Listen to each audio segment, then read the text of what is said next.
Help me grow, fast or slow, as long as I know you're digging for gold. Help me learn, soft or stern, as long as I know you're digging for gold. Life's a movie, the ultimate trip. You should have been told you'd be digging for gold. Hello, my friends, and welcome to another episode 45 of Digging for Gold. As you know, I'm Dan Goldberg, your host. Don't forget to follow us on Instagram, on Spotify, on TikTok, and subscribe on YouTube.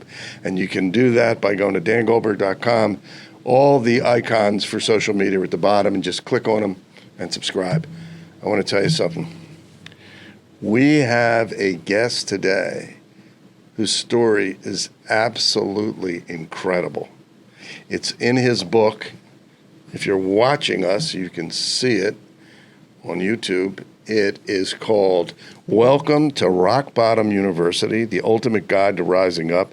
It's Jeffrey Lee, and an amazing story.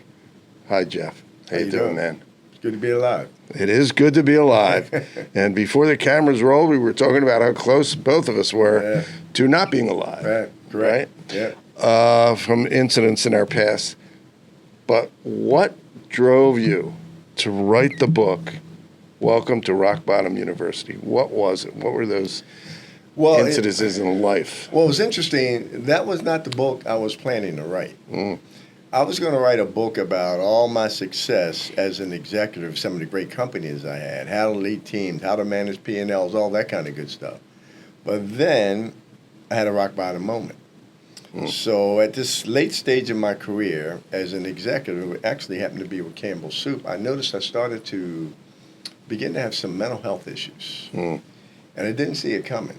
And I'm here to tell you, mental health issues are real. Yeah, they are. And unfortunately, as a man, sometimes we're secret agents about that kind of stuff. You don't want to let the world know what's going on, especially if you got mental health issues. Yeah. And I kept it to myself until it got to a point where it got out of control. The deep thing about it was I knew I was still functioning at a pretty high level as an executive, but I began to start to have some confidence issues, particularly around my health. I was always a healthy guy, taking care of myself, going to the gym. So I always kind of felt pretty invincible. But all of a sudden, things started to change. My habits started to change. I'm not in the gym as much. I'm traveling like a madman, all over the country, staying at different hotels. A lot of times I couldn't even remember which hotel I was staying in. But then I had this one moment. It was January 16th, 2013. I'm on a business trip out in San Francisco. And I'm taking my team out. We had a great agenda plan, including a team building activity at Alcatraz prison. Oh, yeah. So that morning I got up. I felt not totally like myself, but I'm like, okay, it must be nothing. During the lunch break from one of our meetings, I decided to take the elevator. I told everyone we're going to meet downstairs. I got a great hamburger place to go to. We're going to meet downstairs about noon. Give you 10 minutes to get yourself together. I take the elevator. I'm only going from the first floor to the second floor. That's only 10 seconds at best. Right. Couple in front of me, senior couple in front of me. And the next thing you know, when the door opened up, something happened to my body. I hit the floor. It was just amazing. I didn't see it coming. And when I hit the floor, the couple that was on that elevator with me must have called 911. You were still in the elevator? Yeah, the elevator doors open. Right. I'm about to get off, but when I get off, I had this feeling I just passed out. Wow. And when I passed out, I wake up, and next thing you know, 911's around me. And I'm like, oh, wow, what happened to me? And then there's the embarrassing moment. Not only this top-notch executive I had, threw up. My bowels had broke. I'm laying on the floor. And then they're trying to at least lift me up. They're thinking maybe I was dehydrated. My legs were rubber, and they couldn't stand me up. So they said, we gotta get you to the hospital. Wow. So I get to the hospital, and then I see my team, all the folks that work for me. Always see me as this big-time executive. Now I'm humble. I am really humble. We drive, we get to the hospital, and I'm wondering in my mind, what happened? What happened to me? I always took care of myself. When I get there, they tell me, they said, hey, listen, Miss Lee, do you know you have internal bleeding going on? I said, I had no idea. I pay close attention to my body. They said, but here's what we're going to do. You got some dehydration. We're going to take care of that. You need to get some food in your system. And then you need to go see your primary. Now, this is where it gets a little funky at. I'm living in Raleigh, North Carolina. That's where my primary is. Okay. So I didn't really give them enough information. You can't step out and walk over. Yeah, I just can't step out and do that. So I'm like, okay. And then I also looked at it as okay that they weren't as concerned. You know, you got a little internal bleeding, go see your primary and figure this thing out. And I must have slipped it in, put it in there and said, I got my primaries in Raleigh. So they released me. I go back to the hotel. And I see my team. I never told them I had the internal bleeding. I told them it was driven by dehydration. Mm-hmm. So I said, hey, we got a nice dinner planned this evening. This should be fun. We'll meet downstairs at 5:30. The guys were going to walk to the restaurant. The ladies were going to take the cab. And I said to myself, Dan, I said, okay, do I have enough confidence to walk with the guys? Mm-hmm. I said, nah, I think I'm going to take the cab. Well, when I get down there, the ladies said they're going to walk. I'm like, okay, well, everybody's walking out. 60 degrees outside, beautiful evening in Frisco. And as I'm walking about 2 blocks into the walk, I started hyperventilating. The city started to spin on me a little bit. And I'm like, oh my gosh, I got a problem. So it was one guy. And his name was Joe. I said, Joe, yeah, grab my arm. He said, what's up? I said, I think I'm about to pass out again. And it just happened to be this chair there. It was like a little delicatessen store. So I sat in the chair, sweating like unbelievable. And then I'm looking around. I'm a little bit embarrassed. And the girls all look, what's going on, Jeff? I said, I'm not feeling well. You guys go on to the dinner. You take my credit card, enjoy the dinner. So I had this gentleman drive me back to the hotel in a cab. And I said to myself, okay, wow. And I told him, I said, check on me. And call the room about every 2 hours just to check on and make sure I'm okay. Well, when I got to the room, I'm bleeding. I know I'm bleeding because my bowels are showing. And it was like, okay, this is bad. So I called my wife and I said, you ain't gonna believe this. I said, I passed out twice. Now, what was interesting about my lifestyle at that time, which has also contributed to it, I had a house in Raleigh, North Carolina. My oldest daughter was in college. My youngest daughter was in 12th grade, so I told Campbell Sue, I can't pull her out of 12th grade to move her up to New Jersey. I don't want to do that. So they said, well, okay, no problem. We'll put you in an apartment. This way everything works out. Right. And then at that point, we can do the full reload. Well, were you based in Raleigh, but the offices were in Jersey? Yeah, because I just took this new assignment with Campbell's. Yeah. Campbell's Soup is in Camden. Yep, Camden, New Jersey. So I made a decision that I'm not going back to the New Jersey. I'm going back to where my wife and kids are because I just felt that's a better place for me to be. So the crazy decision I made was to take 2 airplanes. Let me tell you how I got to rock bottom. So 2 airplanes that go from San Francisco to Dallas, change planes and go from Dallas into Raleigh. When I got to San Francisco, first of all, I had no confidence in walking. My legs were rubber. Then every time I would go to the bathroom, I'm bleeding. Right. Really bad. And so I got petrified that, okay, when I get on this plane, I am not moving because I'm not going to stand up and pass out and then everybody on the plane, we're going to wind up stopping somewhere else. So I stayed still and I came back to haunt me. So we get to Dallas, same thing, stayed still. And then when we landed in Raleigh, my wife was there. And she said, we're going to rush you over to see Dr. Wagner, who was my primary.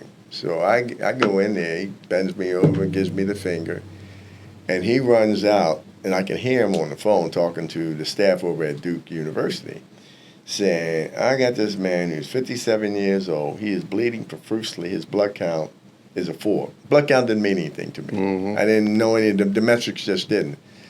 And then when he comes back in, he says, I can't believe you let yourself go like this. I'm like, let myself go. He said, your blood counts are 4, you can die. So he said to me, would you want me to 911 you, or do you want your wife to drive you? I said, at this stage of the game, you're scaring me. Let me get my wife. We're here. I don't want to wait another minute. So we took all the lights, got there just like one of those hospital shows. They were waiting for me. So they take me in. I get the surgery. After I come out of surgery, they said everything went well. I'm like, okay, cool. They come in. What kind of surgery was it? Around my intestines. Yeah. So then they come to me and they said, hey, listen, you're going to be here for a minute. I said, really? They said, yeah, you need some blood. I said, okay. They said, we're going to give you, you're going to wind up getting like 13 blood transfusions. Whoa. Yeah. And listen, I'm the kind of guy that when I go get my blood work done, when they take the needle, I got to look the opposite direction. Okay, yeah, So now I got to sit here and watch them bring in bags of blood every day. And as you're sitting there and you're like, wow, this is bad news. And I'm a guy that was, at that point in my life, I'm running and gunning. I'm all over the country. I'm top-notch executive, making things happen. Now I'm in the hospital. And now one of the things that I put so much, I guess, pride in was my health. And now it was failing me. I soul searched for 3 weeks. I got nothing else to do. The company took my computer. I got no communication going on there. So I'm just in this mindset of, what do I do now? Yeah. Can I handle it? Can I go back? Well, I got some answers later, because once they released me, I went home. I'm home for 2 days. But I noticed I couldn't breathe right. My breathing was off. Whoa. So then I told my daughter, take me back, because my wife was out walking the dog. Take me back. Staff's in there, and they're like, you're back again, Jeff? I said, yeah, something's not right. And they said at that point, wow, you really got a problem. So what's the problem? They said, you got blood clots, and you got 6 of them, and they're all around your lungs. That's why you can't breathe, and they nice size. And blood clots, again, I got educated. They move around. They travel up to your heart. You're gone. Man. Yeah, and they said they're coming up from your legs, and one goes right to your heart. It's lights out. Yeah. So I'm like, any natural person, okay, fix me up. What do we do? What's the plan B? How do I get better? They said, it's going to be a problem. I said, what do you mean? They said, if we give you blood thinners, and the fact that you were in this hospital for 3 weeks, and we had to give you blood transfusions, we give you blood thinners, you're going to bleed out. So I'm like, okay, so what are we really saying? Is there a plan? They said, honestly, this is not going to end well for you. At that moment, I was stunned. Wow. Yeah. At that moment, I am so stunned thinking, wow, I worked my whole life, having success, and I won't even get a chance to enjoy the fruits of my labor. And you're telling me right now I'm going to die? And then I started to get a little upset at myself, because I'm thinking that hospital should have never let me leave. I should have stayed there. Yeah. That plane ride came back to haunt me. Yeah. So, make a long story short, I got to the hospital about 6:30. And they had all these different specialists. Let me ask you something. When you're on the plane, the altitude, the pressure must have impacted you as well. That's what it was, right? Yeah, it was. Yeah. Okay. Yeah, it was. And then the idea, I'm a believer. Anytime I fly now, I don't care if I'm flying for an hour. I'm getting up. I'm standing up. I'm moving around. Right. I just don't take a chance. Yeah. And so I'm sorry, I didn't mean to interrupt that. No, that's okay. This is a conversation. Yeah. So when when they told me that news, I'm like, man, I can't. My anxiety went to all-time high. I can't breathe. I can't. It's difficult having a conversation. The different doctors that coming in, and they're like, man, we don't know what to do. They're bringing all these specialists. No help. So at 2 o'clock in the morning, doctor comes in and he says, we want to experiment on you. I said, okay, does it give me a chance to live? He said, yes. And even before that, I had a conversation with my sister telling her that my situation, I wanted to see my mother, who was up in Philly, one more time before I closed my eyes. Mm-hmm. That's how deep this thing got. Mm-hmm. So she said, nah, she was kind of hesitant. You want my mom to overreact. I'm saying, Jack, I don't know how much time I got. So the doctor came in 2 in the morning, and he said, we're going to try this. We're going to experiment, open up your stomach, insert this metal filter that's going to act like a fishnet that will stop them potential clots coming up. I'm like, okay, give me a chance. It could give you a chance to live. I said, I'm ready. He said, well, it won't happen until 8 in the morning. I'm like, well, am I going to make it to 8? Jeez. He said, yeah. I said, but I got anxiety. I can't breathe. I'm like, he said, we're going to give you morphine. We're going to calm you down, but you should make it to 8 o'clock. So I woke up that morning, Dan, and I saw the sunshine. I said, oh, man, thank God. I am alive, right? And then they came in, and they cut me like 4 inches from my family jewels. Wow. And the only reason I knew it, because I wasn't totally out. Because they said I was so sick that they couldn't totally put me out. So the cut wasn't painful, but I could feel it. And I knew it was close to my family jewels. Right. So I went through that process. I came out, and they said it was successful. We'll be able to stop. But here's what's going to happen, Jeff. You're going to go home for the next 5 months. I stayed in the hospital for a minute. They said, after you healed the cut, you want to keep an eye on you, you're going to go home for the next 4 to 5 months. You're not going to do anything. You're going to ring the bell for your wife. She's going to have to do everything for you because you got those 6 clots still on your lungs. You're going to be able to breathe a little bit, and they said the idea is to get through this, and then at that point, we would be able to treat you with blood thinners. So there was like a screen in there, right? So that the screen capture the clots, so they could take the clots out when they shoot up. Take the screen out. Yeah. But they got to make sure no more clots come up. No more clots come in, because having 6 clots on your lungs, because I was like, I got asthma, but this was different.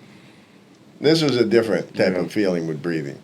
Yeah. And when they told me the clots, I'm like, oh my gosh. I got mad at myself.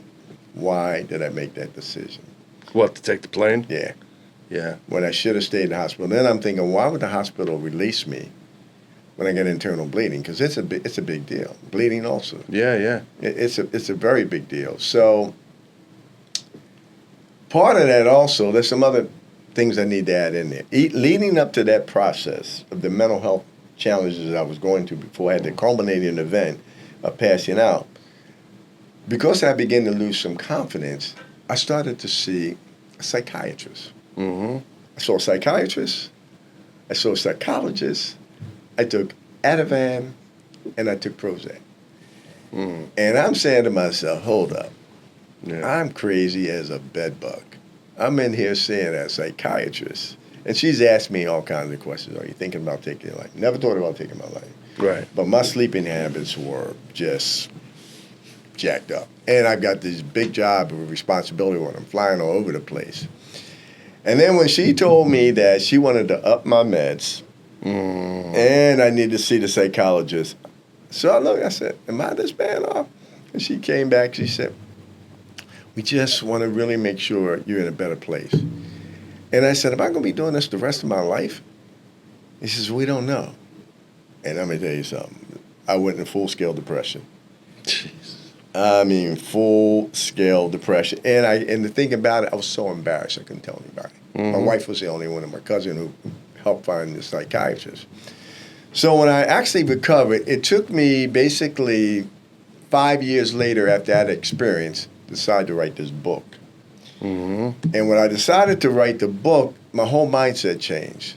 I said, because I can write all the stuff, the successful things I did as an executive, but this thing of mental health is a big deal. Yeah. And I can't let that get away. And then I started finding family, a lot of my friends, even a couple of my close buddies. I'm like going through mental health issues. And when I began to tell them I went through it, they were stunned. You know, like, you missed the success. Your life is great. I said I kept it to myself. And I knew how dangerous this thing is. So that started the whole process of writing the book and going back into the grueling details. I tell you, when I read the book, I went, whoa, this is a hell of a story. Yeah. A hell of a story. You talk about the companies you worked for. Yeah. Talk about your mom. Yeah. Talk about your wife. Yeah. Their support. Yeah. Okay. And what you went through to get out of it. And your faith. Yeah. My was faith very was critical. important. Yeah. Your faith. And now you're here, man. Yeah. You made it. You made it to digging for gold. Yeah, I made it digging for it. That is beautiful. Yeah. We are happy that you're here. Yeah, so am I. Jeffrey Lee. Yeah. I mean it. Yeah. So, okay, so now you're feeling better, right? So now I'm feeling better, but I got decisions to make. So Right. it really gets really deep. So I now go back to the company after a year out of Right. work. So they welcomed me back with open arms. And there was a couple significant things at stake. Mm-hmm. They had a relocation package, full-scale relocation package. They were buying a house in North Carolina. I was going to relocate to New Jersey. So I didn't want to lose that benefit. Right. But the thing that I started to worry about was my capability of being able to do what I used to do at a high level. And after coming back and having that scare, I started thinking to myself, I don't know if I can do this. So first weekend back in the company, it was like, didn't miss a beat, Joe, hey, we need you in this meeting. Hey, we're going to need you to fly out to, Colorado and take care of this. And I'm like, okay, we're back to, they give me a hug for a minute, and we're back to business as usual. And once I started to get back into the groove, I said to myself, the money ain't worth it. And that's where it really comes down. You start to look at your values. And I'm saying the money is not worth it. There's nothing. And one of the things you read in that chapter called Keeping Score on 7 Big Bets in life, number one bet is your health. No doubt about it. It is everything. Yep. So I went back to the company and I said, hey, you still relocating? He said, yep, relocating. Once I got the relocation in hand, and I talked to him a little bit more, and I said to myself, I'm not built for this anymore. I said, I'll do what you guys need me to do. You've been great. You supported me. But I think it's time for me to move on with my life. I'll stick around for somebody who's going to be backfilling me, and we can go from there. And that process took about 2 months, 2 to 3 months. And then I said, okay, I'm going to Florida. Florida. Because I came down on a national sales meeting when I got back, and somebody told me about this 55-plus community. Yeah. So I went down, I looked at that, and I'm like, okay, this could be cool. Real laid back, folks active, doing things. I said, man, this is probably That's what great. Yeah. And I'm saying to myself, okay. I know it. Yeah. So I was like, okay, is this going to be enough? Now, that's the thing that stuck in my mind. Is it, okay, I can use this for maybe a couple months, and then I'm going to be sitting there, I'm going to get bored. And that's when I decided, now I got to write this book. And I said, I got to write this book, and I got to write this book, and I got to make it like a teaching manual. It's got to be able to impact people. I don't want folks to read a chapter and go to the next chapter. That's why it was so important that I had a series of questions after each chapter. I wanted you to reflect on the experience. And then I said to myself, okay, the mental wellness is one thing, but you've had some unbelievable experience with some really great companies. You've learned a hell of a lot. So now, what can you do? What can your give back be in teaching young people? When I look at the book, the target audience for me is 20 to 35. Yeah. And what I'm saying in this book is that successful living is really about getting the decision-making process correct. I'm not telling you you're going to hit 100% on it, but you just can't miss on some of those big decisions, or the insanity keep making the same decisions over and over again. And that's how I designed that book. The book is an easy read. Yeah. It's an easy read. Yeah. And it's a deep read. Yeah. At the same time, it's impactful. Yeah. As you look at things, okay, and I know you're still close with your mom, right? And you're down there in Florida. Yeah. You're looking at the Gulf. Okay, you're right there. and you reflect on your life, okay, and you look out on the ocean, and I know, Alex is always talking about LBI, and you're there, and the water. My wife always talks about the water, the ocean, or the Gulf. How do you feel when you look out after what you've been through? What comes to mind? What is it? Okay. I moved my address. I got a new address. My original address is 1292 Bonita Canyon Drive is mine. But my new address now is 1292 Gratitude Boulevard. My gratitude level is going to unprecedented heights. I am so thankful for even the small things. Mm-hmm. And when I look out, it's funny. One of the things I think I put in the book, we were on a cruise, and I was curious about the depth of the water because there's something, the tranquility I love the ocean. I just love it. And the tranquility of the ocean just really gives me a really calming spirit. Mm-hmm. So now as I sit back and I look at my life, and I sit out on looking out at the ocean, or whether I'm on the beach or whether I'm on a cruise, man, it's peaceful. It is. It is absolutely peaceful. It is, and we talked before the cameras went on about our experiences. We alluded to that earlier. Sometimes at my age, and I joke about my age because I always tell, as I said, that I fought from the North in the Civil War, so I'm not old, but you're in good shape. I try. Yeah, you're in good shape. I work out. Yeah, you're in very every good day. shape. Yeah, every day. And sometimes I'll just sit on my couch in the den, and I'll say to my wife, "You know what's really great?" And she'll say, "What?" And I said, "Now. Just now. Just sitting here, not doing really anything, just sitting here, enjoying this. Yeah. Just this. Yeah. Because I do a lot of things, professor, and I write, and I got my podcast and all this. But I think one of the things that, and this is just my perspective, one of the things that I don't do is have regrets, because it doesn't take you anywhere. It doesn't. I've said this before. Yeah. I'm not jealous of anybody. Yeah. I really don't. Even if they did me wrong, who cares? Yeah. Okay. And all I want to do is just be mellow. Yeah. Follow my schedule. I'm a crazy schedule management person. Yep, same here. I don't like procrastination. Yep. I get stuff done. And then just be here. Yeah. It's all good. Yeah. It's like fun.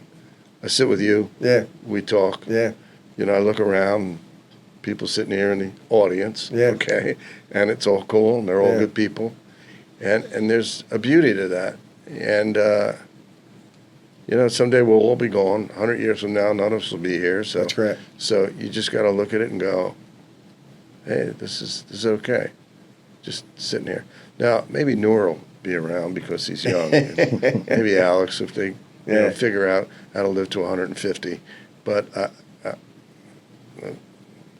now's okay. It is okay. It really is okay. And I think for me, when you say that, I come to Philly every 6 weeks. My mom's 97. Still, God love her. She still lives independent, still getting things done. So part of my job is to still be involved as a caretaker because I'm running all of her affairs. Mm-hmm. But when I come up here, all the guys that I grew up with, and I go around and I see them, and it's very difficult stories.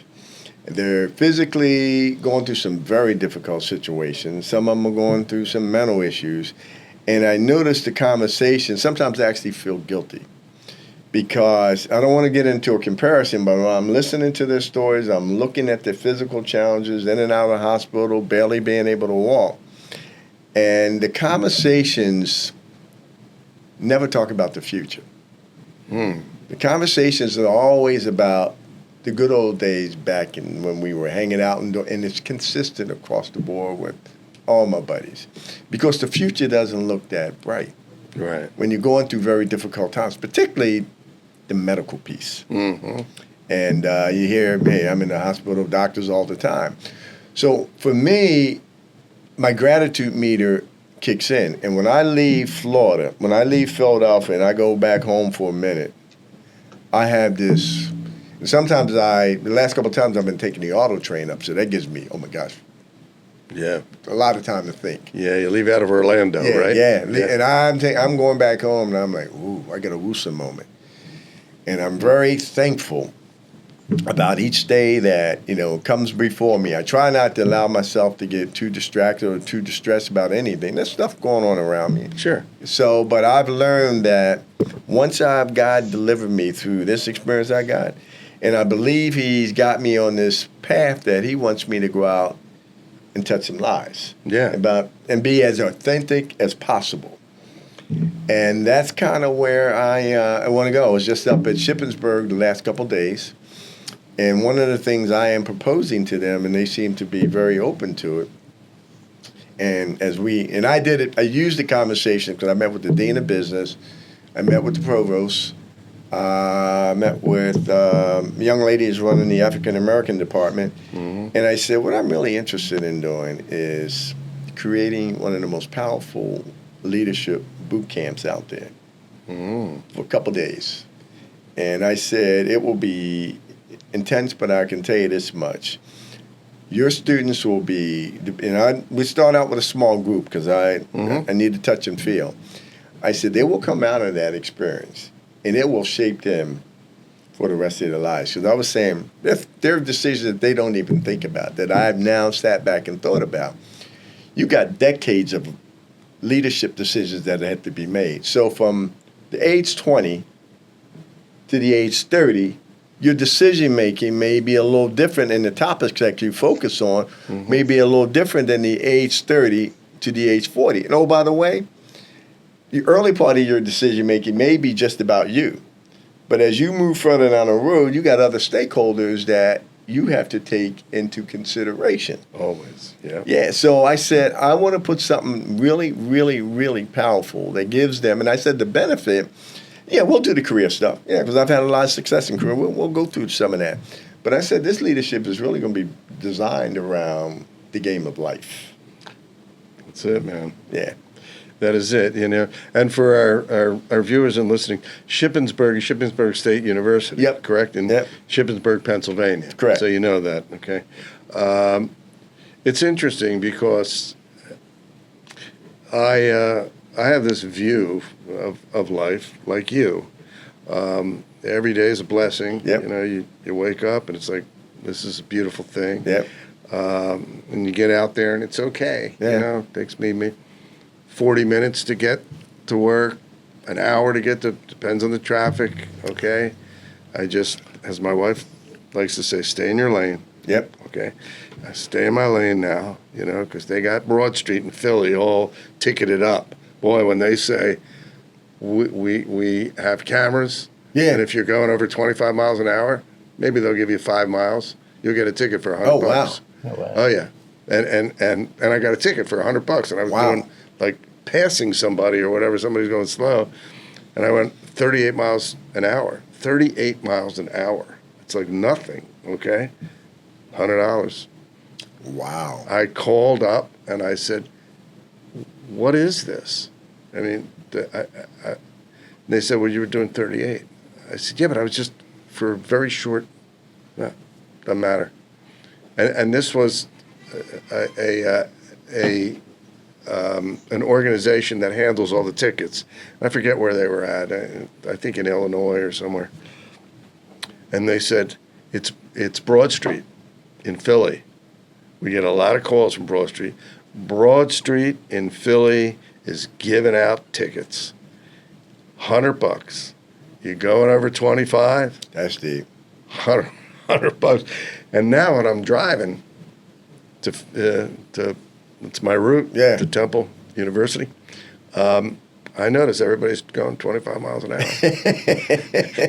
then if I see somebody passing, I say like, man, you better be ready to get a ticket because you're going to get a ticket. Yeah. Okay. And everybody else is going slow. And I said, they haven't learned yet. Wow. Wait until they get it. And somebody told me, maybe it was my wife, that they're thinking about putting speed humps. Yes, I was thinking. That's what I'm thinking. Yeah, that Speed makes humps sense. too. But they have these cameras that get your license plate. Yeah. So every time I see somebody going fast, Oh, they're making a little money on it. Yeah. yeah. Are the lights still timed though? Because if you go the speed limit on Broad Street, if you're going with traffic, you like make all the Good greens point. or whatever. Yeah. Correct, and that's pretty much it. Mm-hmm. But there's these people that are always, I used to think the same. Why is everybody going so slow? I want to make that light, and then you go like, and you see they'll send you a warning, Yeah. and they'll send you another warning, and then they'll send you a ticket. So, but anyway, I don't know how I got on that, but it's just like, I know I got on it. It's why is everybody speeding anyway? Leave a little early. Well, Take your time. It's okay. It's interesting. I'll tell you this story. It's happened about last month. I'm taking the auto train. I'm coming up from Orlando up to Lawton, Virginia. And it was delayed because we had some bad weather. But we get to Wilson, North Carolina, and all of a sudden we had this sudden stop. And the conductor said, well, we're going to have to check. We may have something going. Maybe had a computer failure. So every conductor on the train, this is one of the longest trains around. Oh, yeah. So they get off, they go walk around. You come back on, he said, we hit a car. So, and somebody said, the car's right behind you, Jeff. I looked, the car was so tore up.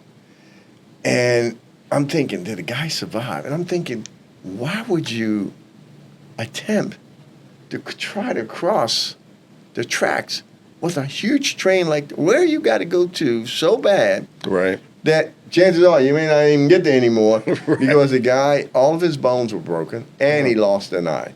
Oh, my God.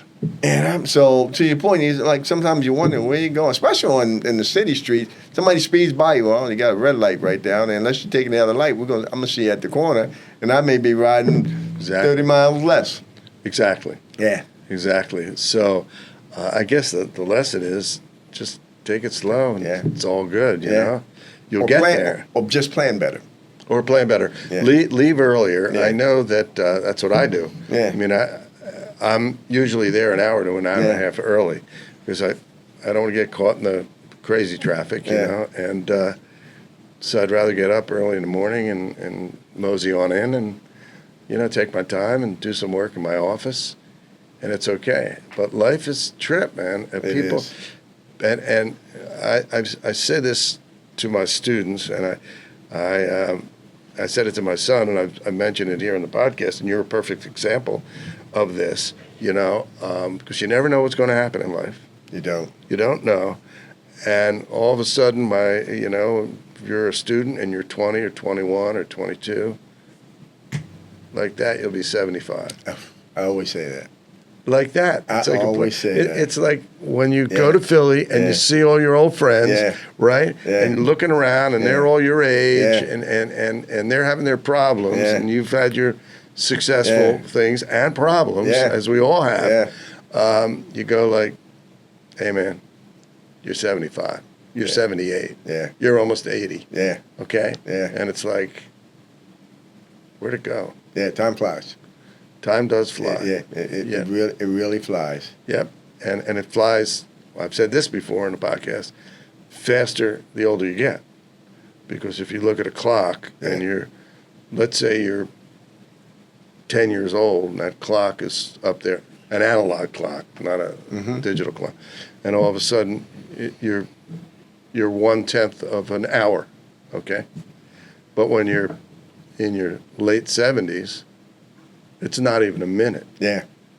It's not even a minute. Yeah. It's smaller rotation, right? Okay. I mean, it's the same rotation, but it just goes faster. And it's not visible on the clock. Yeah. And that's why it's okay. Yeah. Just take your time. Yeah. And some of the things that have happened to you, wow. Yeah. It changed my perspective on life. I've learned to, I tell my kids, I'm spending the money. We're going to leave you something. Yeah. It's funny. I was talking to a buddy of mine, I guess 2 weeks ago, and I said to him, I was buying something, whatever. I forget what the heck it was, but I said to him, yeah, I just bought blah, blah, blah, blah, blah. And he said to me, at our age, just buy it. Yeah. Just buy it. Yeah. That's all. Yeah. You know? Yeah. And I said, yeah, you're right. Yeah. Yeah. It's like, what the heck?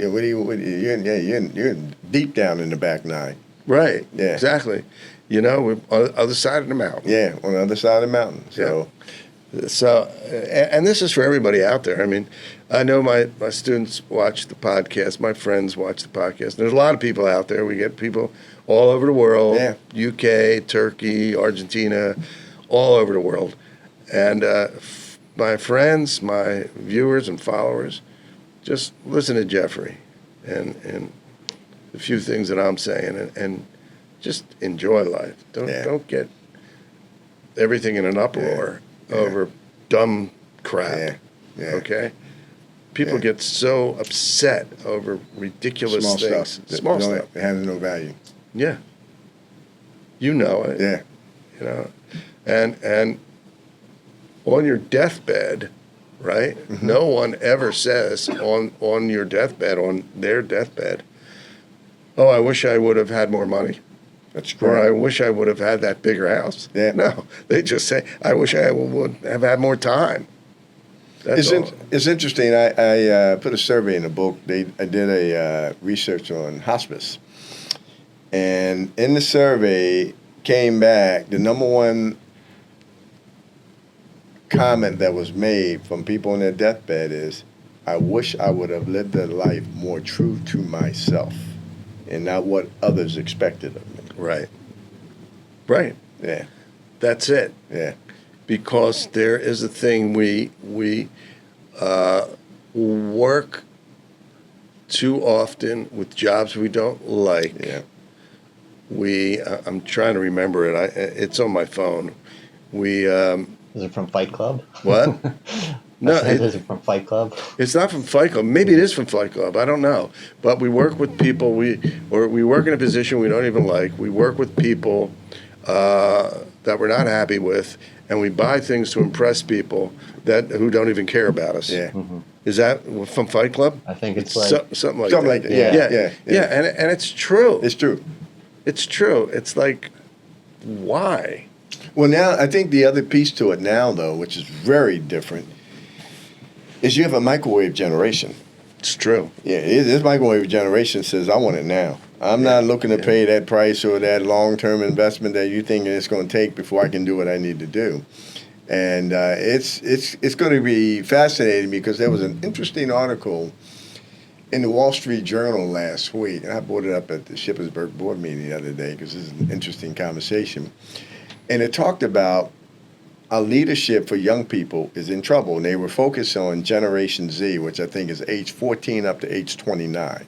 And they were saying a couple things. Number one, since we had the pandemic, a lot of more remote workforce taking place, so you're not having interpersonal engagement. Exactly. So that's a big deal. And then this other piece that's fascinating, we got this AI thing going on. Yeah. So I'm going to get your opinion because I asked my university, I said, well, how do you know when a student wrote a paper and it's either AI or him or her? And they were telling me they got some kind of software system to try to... It's called Intuit. Yeah. But what it tells me, though, critical thinking skills are going to be a real challenge for this next generation. So it's going to be really fascinating how they think and how they go forward. Yeah, I am. It's interesting. We've had a couple AI. Peter was on, discussed AI, and Joe, who's a professor also, and I have a real heavy duty expert coming on Salon on AI. Okay. He's coming at the end of April. This is the way I'm experiencing it now, okay? And it started with questioning a doctoral student I had. Because I had to okay his dissertation in order for him to get his doctorate. Right. Okay? And I was on a committee with 2 other people, and I read his dissertation, and I said, I've never read a dissertation like this before, and I've read plenty of them. I said, this is perfect. I mean, it's perfect. And I voiced my sort of trepidation with the other committee members, and the chair, who I was not the chair, said to me he had a great external reader. He knew you have an external reader when you're going for a doctorate. So you have usually 3 or 4 committee members, and then you have somebody outside the committee who reads and guides you. Right. And I said, yes, you're right. But I also said, these are the questions that are going to come soon. Okay, and my papers that I usually assign have to do with the person, so it has to be a personal thing. Or sometimes they will have to write about, besides my other assignments, have to write about the podcasts. So they have to have watched the podcast, and they have to give their personal opinion on who I'm interviewing. Right. So it's a little more difficult to do that end around for AI. Got it. But it's possible. Okay? And how much can you do? There is software, but the software only tells you if there's plagiarism involved in some way or another. And one of the things that I question all the time is how my students will develop after they graduate. Yeah, and that's a fair question. Sometimes AI may deal with things, but as has been said many times on this podcast, AI cannot do soft skills. That's correct. Right? Yep. It can't. You'll always need managers. You'll always need business managers. Yeah, you will. Yes. I mean, that may seem a little biased because true. That's my position, but they can't do that. Like, how you doing? What's happening? Okay, motivate people. Things like that. So I want them to have real life experience things in the class where they work with each other on things. But I do think that AI will have an impact on things like copywriting for advertising, for demographics, okay? Because you have to put in there, we're trying to sell this product, it's this and this, to 18 to 25-year-olds. Mm-hmm. Can you write me something? Now, there will have to be somebody to oversee that, make sure it's not from Mars or something, okay? But it will have an impact, but it can't do EQ, emotional intelligence, okay? EI, whatever you want to call it. But, you're right. Your presumption is correct. Yeah. It will have an impact. Yeah, it will. It's kind of sad in a way. It is. Listen, I was at the board meeting yesterday. I'm like, oh, wow. So what got me was the critical thinking skills, the things that are so crucial for 100%. Success, whether it's personal, whether it's business. I'm like, oh, that's going to be such a miss. And people are going to be stunned by the impact. Yeah. I 100% agree with you. Yeah. Critical thinking is the main thing, hopefully, that you get in your life. Yeah. Either if it's from just living your life or going into the trades or you learn it at a university. but you're always learning it. Yeah. Okay, it's not just confined to the walls of a university. I agree with you. Yeah, Critical thinking is the most important it thing, is. and how you deal with things. Yeah. And also, as I've said in the past, the ignorance of history. Oof. Yeah. The younger generations have no idea about history. History, they don't. Zero. Yeah, they don't. It's pathetic. Yeah. There are some very inquisitive people, Yeah. younger people who do. I'm Yeah. not saying every single one of them, but there is this lack of knowledge of history Yeah. that's frightful, because if you don't learn from history, you're doomed to repeat it. Absolutely. So that's the prophetic side of things. Yeah. And you see it. You've worked in major corporations, some of the biggest companies in the world. Yeah. Okay, and those days may be over with a lot of those people. Yeah. For a lot of those people, Yeah. because they don't critically think. They don't critically think. We live in a scrolling Yeah. society. Yeah. And then they believe anything they see on TikTok Yeah, or on Instagram, social media. on social media. Yeah, yes, yes. Except our podcast. Except our podcast. Okay, but they just. Yeah. That's what happens. Yeah, so that's why I've gotten so passionate about making this book become live. Yeah. Because a lot of people, a lot of young people on the other side, they don't read. So Hello. Yeah. that's an issue. So I'm like, okay, if I really want to make this thing come alive, I've got to do this in some kind of a really impactful workshop. And I've got to do it in terms of, I got to give them what they want, which is talk to me about my career. Tell them about when I'm going to get out of here and what that world looks like. But I got to take it even bigger than that.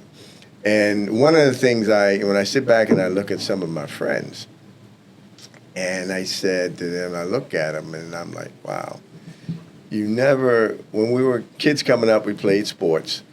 But when you got to, I'll call it after that high school years, you kind of let all that stuff go by the wayside, and you get fat, and you start eating wrong, and things start to get out of hand.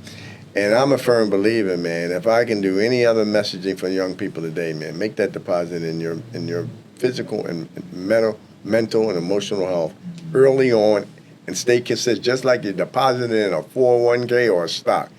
Just keep it going. 100% agree. Yeah, keep making the investments, because it will pay significant dividends down the road for you. There's no doubt about it. Yeah, You got to stay healthy. You got to watch what you eat. yeah, I mean, the crap that we call food yeah, is just frightening. Yeah. And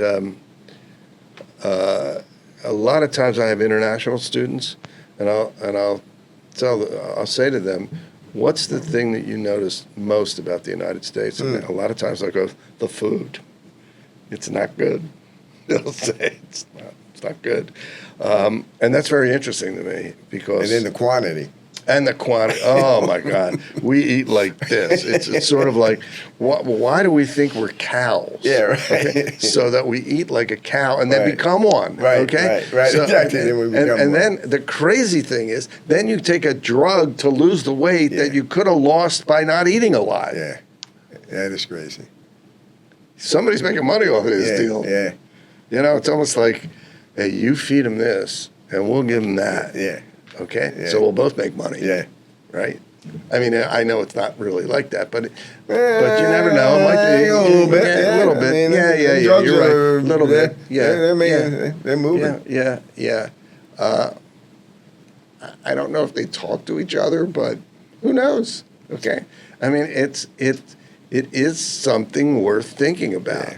I mean, you eat lousy food, you're going to gain weight. You are. And then you're going to have to get Ozempic for Yeah. $1,000 a month Yep. or whatever you're doing. Yep. You didn't watch your weight. You didn't work out. Yep. You just sat in that chair all the time and Yep. just sucked it all in. Yep. And before you know it, you're 50 pounds overweight. Yeah, and then you got diabetes. And you got diabetes. Exactly right. Yeah. You got diabetes. Eat a donut a day, and you'll gain 40 pounds in Yeah. a year. It's Yeah. one of those type of Yeah. things. I'm not saying that that's exactly right, but that's it. Yeah. Because I know we were struggling when I was with PepsiCo. I know when I first started, never having the privilege of drinking sodas. I'm like, oh my gosh, free soda? I'm like, oh, I'm drinking soda. I never watched the weight pick up so quickly. And then fixed that pretty quickly. And then the company started to shift.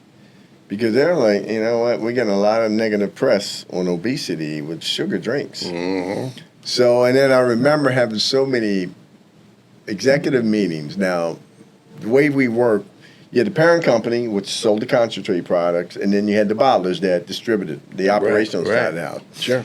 And when we would have these meetings, the bottlers sometimes would get so upset.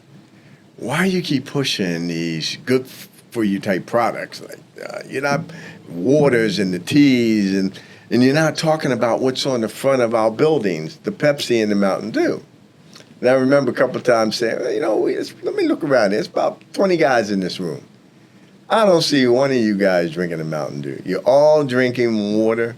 You may be drinking a tea, but you're beating me up because I'm trying to push a little bit more of the new age products, and that's exactly what you drink. We're not getting away from soft drinks. They will always be there. We know that's the product that pays the bills. Right. But it was so crazy. I was going through a couple of I was down in Alabama for, we were trying a new product. It was a new energy drink. Oh, my gosh. And we had some bubbas in there. And I was blown away about how much energy drink they drink in a given. Oh, my God. It'll kill you. I'm like, oh, my God. They're like, oh, yeah, we like this. I drink this. I do this first thing in the morning. I'll drink this to the end. And I'm like, you're kidding me.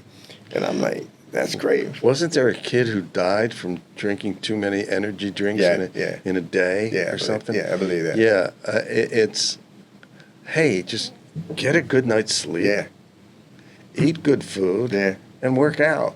Yeah. It's not that hard. Yeah, it's not. It's pretty basic. Yeah. Yeah. You get the basics right, you're going to be okay. Yeah. Yeah. But if you keep eating, well, you worked for the companies. You worked for two of them. Yeah. Food companies, right? Yeah. Big ones. Yeah. That sell stuff. Yeah. To people so that they can eat it. Yeah. And then I'm sure that they put flavoring in it so that people get addicted to it. Yeah. Literally. Yeah. It's a drug. Yeah. Okay? Yeah. Like tobacco or alcohol or Yeah. any of the other things. They get addicted to it, and then before they know it, they're all blown up. Yeah, they're obese. Yeah, they're obese. Yeah, they're obese. And obesity is a curse It is. in our society. Yeah. So do you talk about that when you're doing your lectures? Oh, yeah. It's so big. It's so big for me because, as I talk about in the chapter, keeping score in 7 big bets in your life, the number one bet is your health. And I talk about it from two perspectives. One, I talk about it like your car. I'm a car guy. That's what I do too. Yeah, you take your car and they get oil change, rotate the tires, and if they find something, at least they can get ahead of it. Right. Versus you don't take it ever, and next thing you know, you haven't taken your car in for 2 years, and then you come back and you got all these issues. So I talk about the most important piece is preventive maintenance. Mm-hmm. Get yourself to the doctors. The second part of that is when you get your blood work. Again, my days in corporate America and even as a sports guy, I'm never blown away by an absolute number.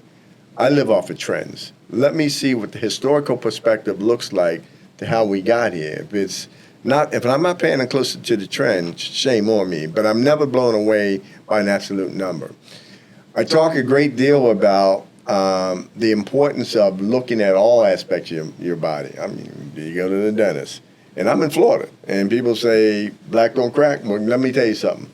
I go see a dermatologist once a year. Because me too. I'm down there.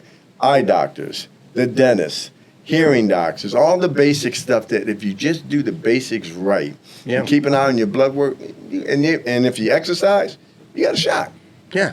You really got a shot. It's not rocket science. It really isn't. But we've tried to make it rocket science. Yeah. You know, by pushing all this crap. Yeah.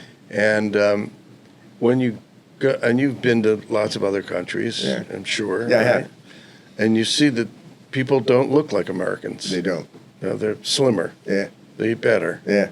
You know, and I remember one time, I may have mentioned this before, that I was in Turkey. We love Turkey, Turkey. And they're not related, but they're like family over there. And we went out to eat, just me and this one fella. And he said, Dan, that's organic. I said, what do you mean that's organic? How do you know? Yeah, right. And he said, because everything here is organic. Yeah. Now, I have been back since, and the American stuff has infected there. We spread it out all over.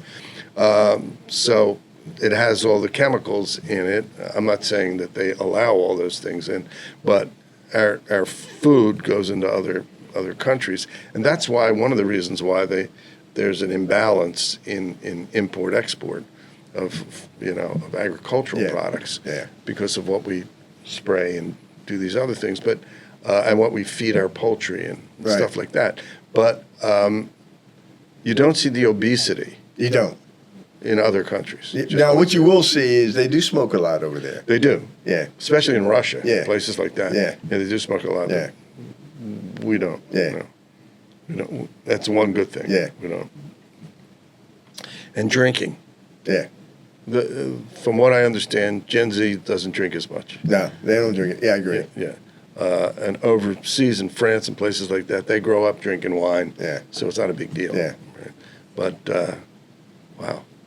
Yeah, you have to get into lots of universities. Yeah, it's interesting. If I can do one thing right, if I can get people to pay attention to their habits, because habits really dictate who you are. Absolutely. Yeah, I mean, if I can get you to really sit back and start to pay close attention to your daily habits from the moment you wake up to the moment you go to bed. And oh, by the way, do you get 6 hours or 7 hours of sleep, or you just stop watching TV or looking at something on social media and eating chips? And eating chips. Yeah, if you can fix their habits, you got a shot. I agree. And then I think the other aspect that somebody was telling me, I was at SHIP yesterday, and the lady was telling me, she said, Jeff, I'm interviewing these students, and one of the things I'm finding, they don't dream. I'm like, what? She said, they don't dream. They have nothing to dream about. So I'm like, oh my gosh. So I said, well, we do some business. We're going to spend some time talking about that, because I do talk about that in the chapter called Create Your Greatness Agenda. The first things on there is visualization and dream for your life. Follow your dreams. Yeah. But first you have to have a dream. Yeah, you got to have a dream. Yeah. Yeah. It's very interesting. Yeah. This has been a dream, having you here, man. I mean, this is pretty cool. Yeah, and that's a good conversation. Yeah. Very good conversation. Listen, folks, get this book. Where can they get it? Amazon. Welcome to Rock Bottom University, the ultimate guide to rising up, Jeffrey Lee. And if you can see this on YouTube, you can see a fancy picture of Jeffrey all suited up, man. Look at that. This is pretty cool. Thank you, man. It's a great read. Yeah, Jeffrey, thank you, man. Yeah, thank you. I appreciate it. Very much. Thank you. We'll stay in touch. Absolutely. We'll talk about life, man. Yeah, I'm going to run some ideas by you, so stay tuned. Absolutely. Yeah. Folks, thanks so much to Jeffrey Lee. Don't forget, subscribe on YouTube, follow us on Instagram, TikTok, and Spotify. And remember this, use your mind. If you don't, others will. Absolutely. We'll see you next time on Digging for Gold.